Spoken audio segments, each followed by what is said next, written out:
Welcome back. It's day 7 of my journey with Cobra Lash.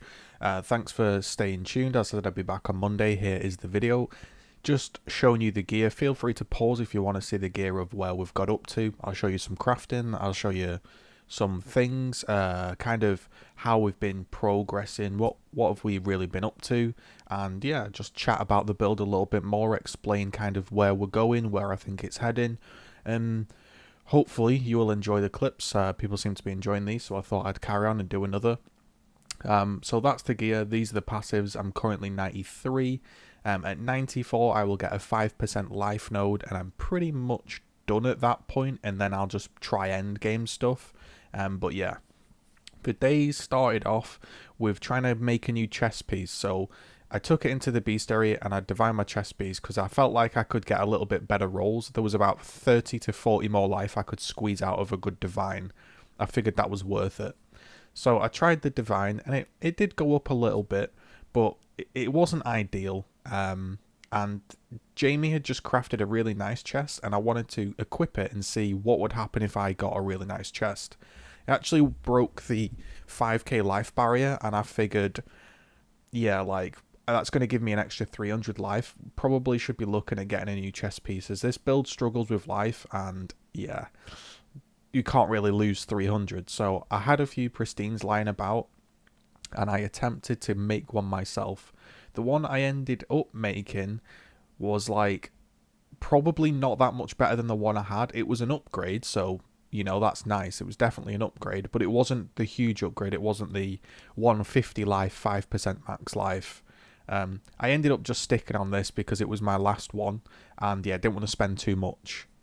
Ended up selling a pair of boots here for 100 chaos. The reason those sold were they are low life boots that have chaos res, so do check those out. Especially the fact that they've got high energy shield does help.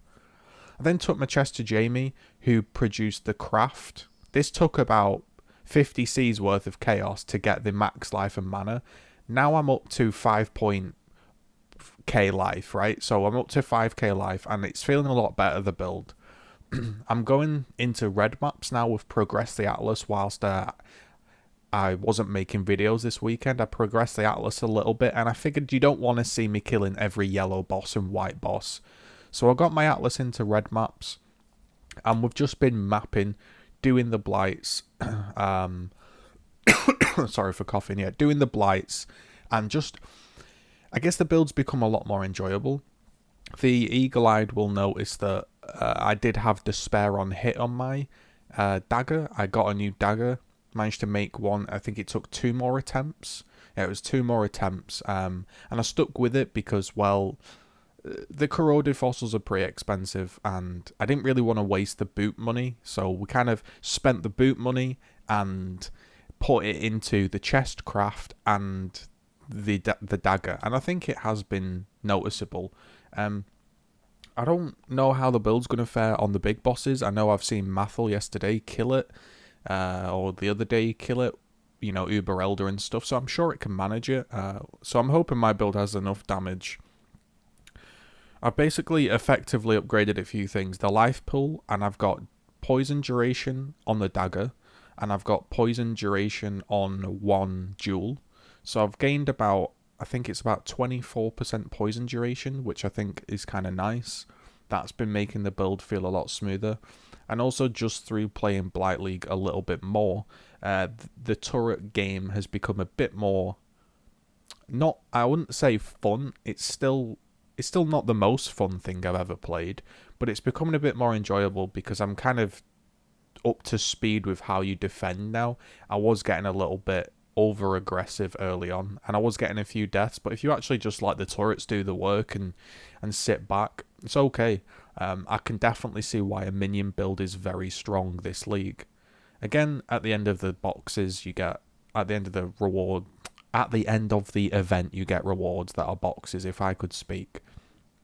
And I figured I'd just showcase an actual map of me playing that's pretty spicy, because this map I think has extra proj, it has chain, it is vulnerability, so I figured, you know, it was kind of spicy whilst leveling up. At this point I'm 92, I think I was 92 in this clip, and I'm trying to get to 93.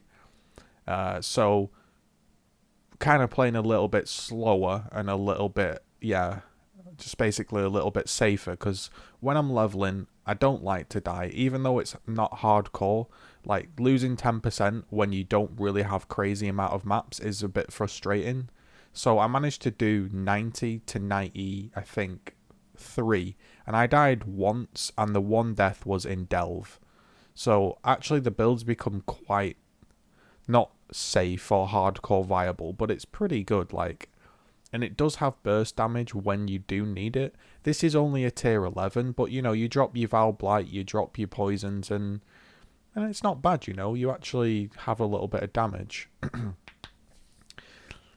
Because I'm feeling a bit safer, I've started to do monoliths and a little bit of betrayal content in the league. I don't know if this is stupid or not, like, but I feel like Legion is too rewarding to skip, and it has been causing me less lag. I don't know if they've changed anything. I don't know if anyone else has noticed that. You can comment below, but originally at the start of the league, these monoliths were causing me to go to like 0 FPS. Maybe I've just had a few good ones, I don't know, but recently they haven't been making me lag, so I've been doing them, and they are really rewarding. It's Legion League, right? It's one of probably, if not the most rewarding league we've ever played. Speaking of rewarding leagues, 2 of my exalts have now come from the Blight mechanic, so maybe it's working. Maybe I'm getting a little bit of luck. The first one, if you remember, I think it was day 2. It was in the campaign, about Act 5 or 6. And this one came at the end of the Blight. This is like a tier 11 map.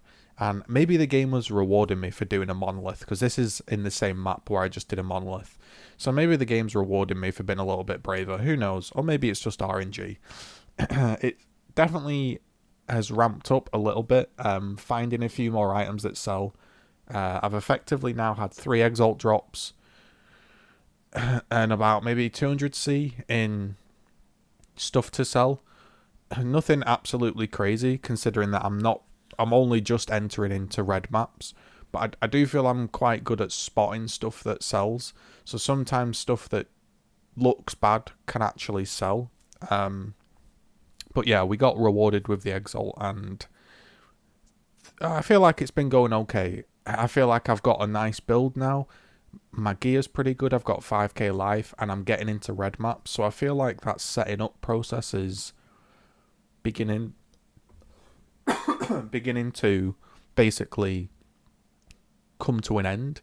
Because when you start Path of Exile, if you're a new player or you've played a lot, right?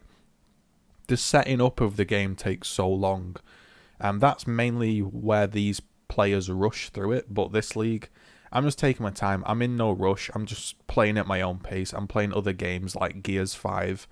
I actually downloaded 2 games for that I was going to get on my Switch, the Hellblade and Ape Out, and I'm going to play those as well. So this league, I'm just like taking my time and making my own journey and just sharing it. It's not going to be the fastest thing, right? I'm only just hitting tier 11 maps, but I figured it's more fun for me to just play at my own pace and share with you like what's going on, rather than just absolutely rush through the lab at 24/7 light speed, fucking whatever, and get a load of currency, then buy a really OP meta build and just smash everything and have no progression. So I guess like with the videos, what I'm trying to do is I'm trying to show you that like you can start with like nothing in the game and you just slowly progress, and it's not like all of a sudden you just get these things. Like the chest piece I'm wearing, I didn't just get it. Like you've now seen the process of like, oh, I divined it, chaosed one, divined one, alked one. This one I used a pristine on, then I divined it, and then I tried James' chest on, then it tipped me over the edge, and I thought, yep, I will upgrade because I can see like the potential. Like I didn't just wake up and spend, oh, here's 4 exalts on a chest piece. You know what I mean? Like it is a progression. Each piece of gear you get like a little bit of resists or life on gear, allows you to change other pieces of gear, and I kind of wanted to show that. So what you're seeing right now is I'm wearing the Blight Spore Gloves, and I've enchanted cloth and chain on them. You might be able to notice a little spore crawler next to me right now. It's like a yellow blob if you look closely. That is effectively like a shrine, and these gloves give you a shrine each time you kill an enemy. So I've kind of rejigged my gear about to be able to wear these gloves. Now they're not the most ideal gloves. I just kind of wanted to see what they give me and what if there's any useful auras. As you can see now, allies cannot die. I actually have that, so my minions don't die. So there's a load of stuff I've been doing and playing with, and I just wanted to share that. So that has been day 7. That's where we're up to. We're into red maps, upgraded our gear. Hopefully you enjoyed that. If you did, like it, comment. It's September. If you want to sub on Twitch using your Twitch Prime, you can do. It's half price. If you want to just like the video and comment for free, that's absolutely smashing. I'll see you in the next video. Thanks.